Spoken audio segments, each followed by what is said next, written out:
தவறல்ல, ஆனால் தவறல்ல என்றதை வைத்து நீங்க எல்லா தவறையும் பண்ணிட்டு இருக்க கூடாது. ஏன் அப்படின்னா, இறைவன் யாருக்கு ஆசீர்வாதம் பண்றாருன்னா, எல்லா ஆப்பர்ச்சுனிட்டி இருந்து அதெல்லாம் பயன்படுத்தாம இறை சிந்தனையிலே எவன் இருக்கிறானோ மொத்தத்தையும் தூக்கி கொடுத்துறாரு. வச்சுக்கடா நானே வந்துடுறேன். வாழ்க்கையில எல்லாத்தையும் அனுபவிக்கலாம், ஆனால் வாழ்க்கையில் அனுபவிக்கும் போதே இறை நிலையை நீங்கள் அடைந்து விட வேண்டும். புரியுதா புரியலையா?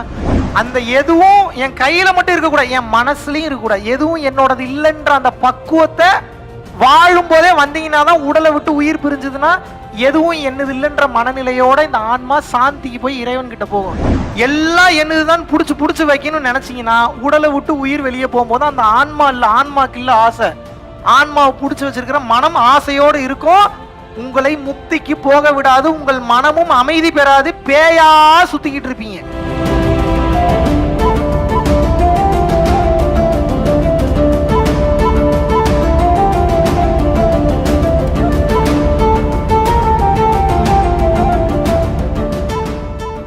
ஏப்ரல் 27 முதல் ஏப்ரல் 30 வரை 27, 28, 29, 30 2024 வருடமான இந்த வருடம் வந்து பாத்தீங்கன்னா கொடைக்கானல்ல பரம்பொருள் யோகம் தீட்சை நேரடியாகவோ இல்ல ஆன்லைன்லயோ தீட்சை பெற்றவர்கள் மட்டும்தான் இந்த 4 நாள் வகுப்புல வந்து கலந்து கொள்ள முடியும். இது வகுப்புன்னு சொல்றத விட ஒரு வாழ்க்கை முறைன்னு சொல்லலாம்.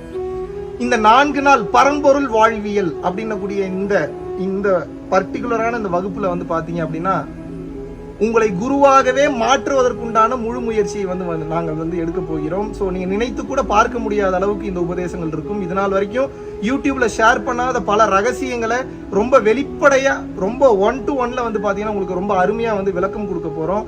எப்படி வாழணும், மனைவியை எப்படி பார்க்கணும், குழந்தைகளை எப்படி பார்க்கணும், கணவனை எப்படி பார்க்கணும், ஒரு நண்பனை எப்படி பார்க்கணும், ஒரு அரசு அதிகாரியை எப்படி பார்க்கணும், இவங்களெல்லாம் நமக்கு சாதகமாக நம் ஸ்பிரிச்சுவாலிட்டியில நம்ம டிராவல் பண்ணும்போதும் சரி, நம்ம இந்த பொருளியல் வாழ்க்கையில நம்ம டிராவல் பண்ணும்போதும் சரி, அருளும் பொருளும் எளிமையாக பெறுவது எப்படி அப்படின்னக்கூடிய பல விஷயங்களை உங்களோட இணைந்து பயணம் பண்ண போறோம். நிறைய விஷயங்களை நீங்க வெளிப்படையாக கேட்க போறீங்க, நானும் ரொம்ப வெளிப்படையா வந்து ஆன்சர் பண்ண போறேன். இந்த 4 நாட்கள் உங்களை வச்சு செஞ்சு அனுப்புறதுதான் வேலை. பரம்பொருள் யோகம் தீட்சை பெற்றவர்கள் நேரடியாகவோ ஆன்லைன்லயோ வாங்கியிருந்தீங்கன்னா இம்மிடியேட்டா நமது கீழே உள்ள கான்டாக்ட் நம்பருக்கு கான்டாக்ட் பண்ணி உங்களது பெயரை முன்பதிவு செய்து கொள்ளுங்கள். பயன்பெறுங்கள். நினைத்து கூட பார்க்க முடியாத வாழ்க்கையை வாழ தொடங்குங்கள். இறைவனை உணரத் தொடங்குங்கள். எல்லாம் அல்ல பரம்பொருள் ஆகிய இறைவன் உங்களுக்கு அனைத்து வளங்களையும் நலங்களையும் அருள வேண்டும் என்று கூறி விடைபெறுகிறேன். நன்றி, வணக்கம். இங்கே எதுவும் தவறல்ல, ஆனால் தவறல்ல என்றதை வைத்து நீங்க எல்லா தவறையும் பண்ணிட்டு இருக்க கூடாது. ஏன் அப்படின்னா, இறைவன் யாருக்கு ஆசீர்வாதம் பண்றாருன்னா, எல்லா ஆப்பர்ச்சுனிட்டி இருந்து அதெல்லாம் பயன்படுத்தாம இறை சிந்தனையிலே எவன் இருக்கிறானோ மொத்தத்தையும் தூக்கி கொடுத்துறாரு. வச்சுக்கடா நானே வந்துடுறாரு.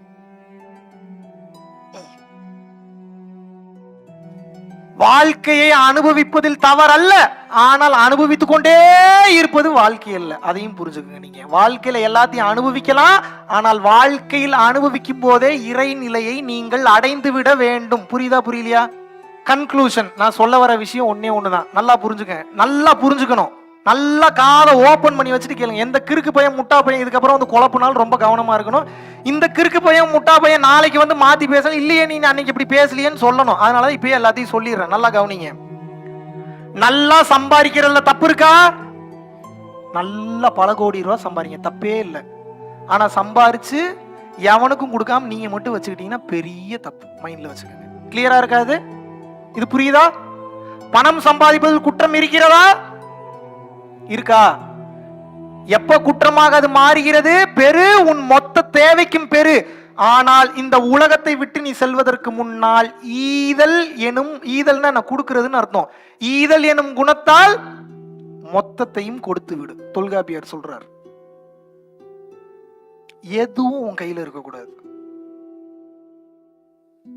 அந்த எதுவும் என் கையில மட்டும் இருக்கக்கூடாது, என் மனசுலயும் இருக்கக்கூடாது. எதுவும் என்னோடது இல்லைன்ற அந்த பக்குவத்தை வாழும் போதே வந்தீங்கன்னா தான் உடலை விட்டு உயிர் பிரிஞ்சதுன்னா எதுவும் என்னது இல்லைன்ற மனநிலையோட இந்த ஆன்மா சாந்திக்கு போய் இறைவன் கிட்ட போகும். எல்லாம் என்னதுதான் புடிச்சு வைக்கணும்னு நினைச்சீங்கன்னா உடலை விட்டு உயிர் வெளியே போகும்போது அந்த ஆன்மா இல்ல, ஆன்மாக்கு இல்ல ஆசை, ஆன்மாவை புடிச்சு வச்சிருக்கிற மனம் ஆசையோடு இருக்கும். உங்களை முக்திக்கு போக விடாது, உங்கள் மனமும் அமைதி பெறாது, பேயா சுத்திக்கிட்டு இருப்பீங்க. புரியுதா? ரொம்ப கவனமா வாழணும். எப்படி வாழணும்? சம்பாதிப்பதில் தவறல்ல, ஆனால் சம்பாதிப்பதை பிறருக்கு கொடுத்து உதவ வேண்டும். ஒன்று, அப்பதான் அருள் சேர்க்க முடியும். பல பேர் எப்படி தெரியுமா உங்களை லாக் பண்ணி வச்சிருக்காங்க? உங்களை ஏழையாவே எப்படி தெரியுமா வச்சிருக்காங்க? ஆன்மீகத்துல வந்தா சம்பாதிக்கவே கூடாது. பிறருக்கு உதவுனா கர்மா வரும். எப்பட்றா வரும்? எப்பட்றான்னு ஒருத்தனுக்கு உதவுனா கர்மா? ஒரு உயிர் நல்லா இருக்கணும்னு நினைச்சு நான் ஒரு உதவி செய்யறேன். அந்த உதவி செய்யக்கூடிய உதவி மொத்தம் புனித கணக்குல போயிடும். எப்படி பாவ கணக்குல வரும்? எப்படி வரும்? எங்கிருந்து வரும்? ஏதாவது இதுல ஏதாவது அர்த்தம் இருக்கா? அவங்களை அப்படி பயமுறுத்தி வச்சுட்டான். நல்லது பண்ணக்கூடாது, அந்த கர்மா தாக்கிரும். 4 பேருக்கு உதவி செய்யக்கூடாது, அவன் கர்மாக்கு அவன் இதெல்லாம் நல்ல தத்துவம் தான். ஆனா ஆழமான தத்துவம் கிடையாது. பணம் சம்பாரிச்சு அப்படின்னா பாவத்தை சேர்த்துருவேன். எனக்கு புரியலையே. இப்போ ஆத்திர அவசரத்துக்கு உங்க கை கால் ஒரு ஆக்சிடென்ட் ஆகி படுத்திருக்கிறீங்க. டச் ஷூட் ஒரு எக்ஸாம்பிளுக்கு சொல்றேன். படுத்திருக்கிறீங்க. படுத்திருக்கும் போது இப்போ உங்களுக்கு ஆபரேஷன் பண்றதுக்கு ஒரு 10 லட்சம் ரூபாய் பணம் தேவைப்படுது. இப்ப சொல்லுங்க, பணம் பிசாசா மகாலட்சுமியா உங்களுக்கு? எப்படிங்க? பணம் பாவம் தானுங்க. ஆபரேஷன் பண்ணாம படுத்துக்குங்க, ரத்தம் போயிட்டு இருக்குன்னு செத்து போங்க. பணம் பாவம் அல்ல. பணத்தை எதற்கு நீங்க பயன்படுத்துறீங்களோ அந்த செயல் தான் பாவமா புண்ணியமான்றது தீர்மானிக்குது. புரியுதா? நிறைய பணம் சேர்த்துக்கங்க, ஆனா பிற உயிர்களுக்கு உதவி செஞ்சுக்கிட்டே இருக்கணும். அதுக்கு தான் பணம் உங்க கையில வருது. புரிஞ்சுக்கணும். ஃபவுண்டேஷனை கொண்டு வந்து டொனேஷன் பண்ணுங்கன்னு சொல்லல. உங்களை நான் என்ன சொல்றேன், உங்க ஏரியால உங்களால முடிஞ்சவங்களுக்கு முடிந்த அளவிற்கு நீங்கள் உதவி செய்ய வேண்டும். உங்களால முடியலையா, எனக்கு என் புருஷன் பிரச்சனைங்க, பொண்டாட்டி பிரச்சனைங்க, எனக்கு இது ஏதோ ஒரு சைடு ஏதோ பிரச்சனை வந்துருக்கு, யாரும் உதவி செய்ய விட மாட்டாங்கன்றீங்கன்னா ஃபவுண்டேஷனுக்கு அனுப்பலாம். நாங்க உதவி செய்யறதுக்கு தயார் நிலையில் இருக்கணும். ஆனா முடிந்த அளவிற்கு உங்கள் கைகளால் நீங்களே உதவிகளை செய்ய வேண்டும். மொதல் பாயிண்ட். நெக்ஸ்ட் மெயினான விஷயம் என்ன அப்படின்னா, இந்த உலகத்தில் அடுத்து நீங்க உணரக்கூடிய முக்கியமான விஷயம், தனக்கு என்று வாழும் வரை உங்களால் ஒருபோதும் இறைவனை, உண்மையான இறைவனை பார்க்க முடியாது. மின்னுவதெல்லாம் பொன்னல்ன்ற மாதிரி டூப்ளிகேட் இறைவனை பார்க்கலாம். அப்பப்போ வரும் போகும், ஏதோ ஸ்பெஷல் பவர்ஸ் வரும், உடனே நினைச்சுப்பீங்க நான் எல்லாத்தையும் அடைஞ்சிட்டேன். ஒரு மண்ணாங்கட்டியும் அடைஞ்சிருக்க மாட்டீங்க. உண்மை கடவுள் என்பவர் உருவங்களில் இல்லை. உண்மை கடவுள் இஸ் ஈக்குவல் டு என்ன தெரியுமா? தனி பெரும் கருணை. கருணைதான் இறைவன், இறைவன் தான் கருணை. கருணையும் இறைவனும் வெவ்வேறே கிடையாது. இறைவனும் கருணையும் வெவ்வேறு கிடையாது. இறைவன் உங்களுக்கு வரணும் அப்படின்னா நீங்க கருணையா இருந்தீங்கன்னா தான் வருவார். நல்லா புரிஞ்சுக்கங்க. எனக்கு ஏகப்பட்ட யோகிகளை தெரியும், ஏகப்பட்ட சக்தி வாய்ந்த மனிதர்களை தெரியும். என் காலில் உட்கார்ந்து அழுதுட்டு இருக்காங்க, உனக்கு மட்டும் எப்படி பாது கிடைச்சது? இத்தனை வருஷம் தவம் பண்றேன், எனக்கு மட்டும் கிடைக்கல. அப்பவே நான் தெரிஞ்சுக்கிட்டேன் அவங்க என்ன நிலையில இருக்காங்க. இறைவன் உனக்கு இதை கொடுத்ததை நினைச்சு சந்தோஷப்படுறேன் பண்ணனா அவனுக்கும் கிடைச்சிருக்கும். இவன் வந்து என்ன கேட்கிறான், உனக்கு மட்டும் எப்படிப்பா கொடுத்தாரு? வார்த்தையை கவனிக்கணும். உனக்கு மட்டும் எப்படி? அப்ப என்ன, நீங்க நம்ப மாட்டீங்க. அவனுடைய ஆற்றல் என்ன அப்படின்னா, அவன் நினைத்த நேரம் நீ கண் மூடி நினைச்சா அப்படின்னா, நீங்க யார போன் பண்ண வைக்கணும்னு நினைக்கிறீங்க அவங்க உங்களுக்கு போன் பண்ணுவாங்க. அவனுக்கு ஒரு சில சித்துக்கள் ஆயிருக்கு, சின்ன சின்ன சித்துக்கள் இருக்கு. இன்னும் விருப்பப்பட்டான் அப்படின்னா அவனால் ஒரு இடத்திலிருந்து இன்னொரு இடத்திற்கு விசா இல்லாம போயிட்டு வர முடியும். அந்த அளவுக்கு ஆற்றல் இருக்கிறவன் ஒருத்தர் இருக்கான். ஆனா பிரச்சனை என்னன்னு வந்து கேட்டீங்க அப்படின்னா, அது இறைவன் அல்ல. அவன் இன்னும் இறைவனை பார்க்கவில்லை. அவனுக்கு சித்துக்கள் கைகூடி இருக்கிறது, அவன் இன்னும் இறைவனை பார்க்கவில்லை. ஏன் இங்க பாருங்க, பயிற்சி பண்ணி யோக பயிற்சி பண்றீங்கன்னா திமிரு அகங்காரமும் தான் வரும். மந்திர உபாசனை பண்றீங்கன்னா திமிரு அகங்காரமும் தான் வரும். உண்மையான இறைவனை பார்க்க வேண்டும் என்றால் பிற உயிர்களின் மீது நீங்கள் அன்பு செலுத்தியே ஆக வேண்டும், வேற வழியே கிடையாது. இந்த தைப்பூசத்தன்று வள்ளல் பெருமான் மீது, முருகப்பெருமான் மீது சத்தியமிட்டு சொல்கின்றேன், என் குருநாதர் மீது ஆணையிட்டு சொல்கின்றேன், 14 சித்தர்கள் மீது சத்தியமிட்டு சொல்கின்றேன், தலைகீழ் தவத்தினாலும் உங்களால் 1000 வருடங்கள் செய்தாலும் நிச்சயமாக இறைவனை காண முடியாது. அரை வினாடி ஒரு உயிர் நன்றாக இருக்க வேண்டும் என்று அந்த உயிரின் நலன் நீங்கள் கருதினீர்கள் என்றால் அடுத்த வினாடி உங்களால் இறைநிலையை உணர முடியுமா? தான் இறை. அதுதான் இறை. அதை தவிர வேறு எதுவும் இறை அல்ல. மின்னுவதெல்லாம் பொண்ணல்ல. மேரெல்லாம் மேஜிக் வேலை பண்ணலாம், ஃபவுண்டேஷன் நடத்தலாம், அதை பண்றேன் இதை பண்ணலாம், எல்லாம் வெத்து வெட்டு வேலை. பக்குவம் அடைந்தவர்கள் எப்படி தெரியுமா ஒருத்தன் ஞானம் அடைஞ்சிட்டானா இல்லையான்னு செக் பண்ணுவாங்க. சிம்பிளா சொல்லித்தரேன், நல்லா புரிஞ்சுக்குங்க. மிக உயர்ந்த ஞானத்துல இருக்கிறவங்க நீங்க ஞானம் அடைஞ்சிட்டீங்களா இல்லையான்னு எவ்வளவு மேஜிக் பண்றீங்கன்ற வச்சு பண்ண மாட்டாங்க, எவ்வளவு கோடி செலவு பண்றீங்கன்ற வச்சு பண்ண மாட்டாங்க. பிற உயிர்கள் மேல எவ்வளவு உண்மையான அன்பு நீங்க வச்சிருக்கீங்கன்றத வச்சு உங்க பக்குவத்தை அவன் கணிச்சிருவான். இதை வச்சுதான் ஒரு உண்மையான ஞானியை கணக்கெடுக்க முடியும், வேற எதை வச்சும் கணக்கெடுக்க முடியாது. ஒருத்தன் ஞானம் அடைஞ்சிட்டான்னு எப்படி தெரிஞ்சுக்கலாம் அப்படின்னா, காரணமே இல்லாத உயிர்கள், பரிச்சயமே இல்லாத உயிர்கள் மீதும் ஒருவன் முழுமையான அன்பு செலுத்துகின்றான் என்றால் நீங்க நல்லா புரிஞ்சுக்கணும், அவன் ஞானம் அடைஞ்சிட்டான்னு அர்த்தம். வேற எந்த அளவீட வச்சு நீங்க கணக்கெடுக்க முடியாது. அதான் ஞானம். உங்க பொண்டாட்டி மேல உங்களுக்கு அன்பு வரலாம், பிள்ளைங்க மேல வரலாம், புருஷன் மேல வரலாம். சம்பந்தமே இல்லாத எழுத்து வீட்டுக்கார மேல ஒரு அன்பு வருதுன்னா என்ன, இது எப்படி?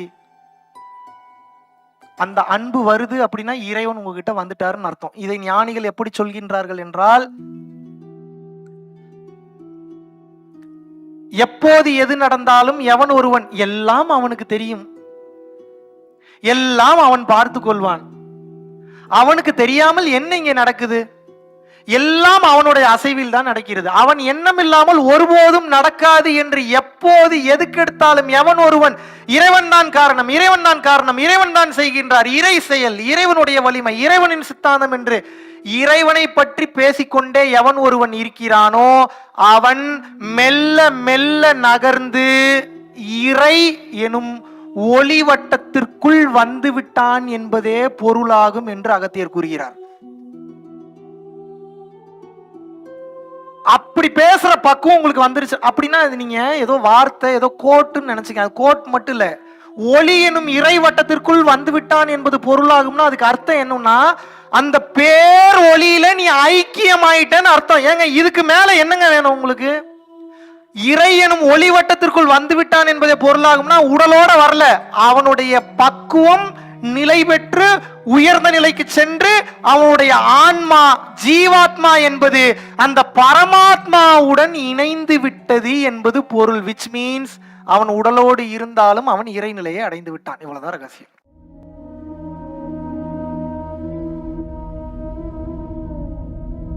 பரம்பொருளின் கருணையினால உங்களுடைய இடைவிடாத அன்னதானத்திற்கு நீங்கள் அனுப்பப்பட்ட பணத்தின் மூலியமாக பல லட்சம் உயிர்களுக்கு இது நாள் வரைக்கும் சாப்பாடு கொடுத்துருக்கோம்.